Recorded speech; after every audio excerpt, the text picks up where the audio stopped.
Shafa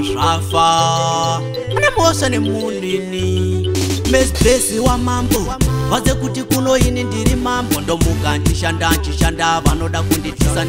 ndichimisa Life yangu inorwadza Ngemeni yekta ndiri pamawani Zvese ndaedza kutoshingirira asi mawani Life yangu inorwadza Ngemeni yekta ndiri pamawani Zvese ndaedza kutoshingirira asi mawani Kubva pana zero kutotanga kuti wani Nyaya yacho inotangira pandiri Nyaya yacho inoperera pandiri Kosi ndine munhu wacho pazvinhu zvacho Basa ratotanga ndosenga joko mumuforo Life yangu inorwadza Ngemeni yekta ndiri pamawani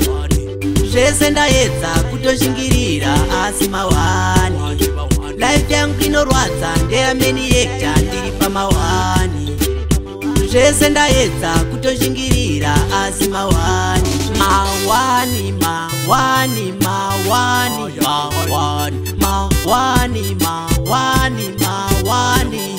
Ziva kuti ndiri Josefa Maichipita ndakatengeswa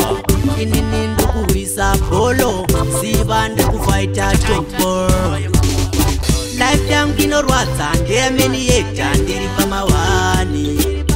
Zvese ndaedza kutoshingirira asi mawani Life yangu inorwadza Ngemeni yekta ndiri pamawani Zvese ndaedza kutoshingirira asi mawani Kubva pana zero kutotanga kuti wani Nyaya yacho inotangira pandiri Nyaya yacho inoperera pandiri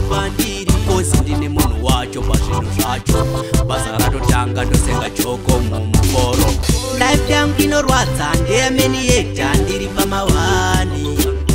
Zvese ndaedza kutoshingirira asi mawani Life yangu inorwadza Ngemeni yekta ndiri pamawani Zvese ndaedza kutoshingirira asi mawani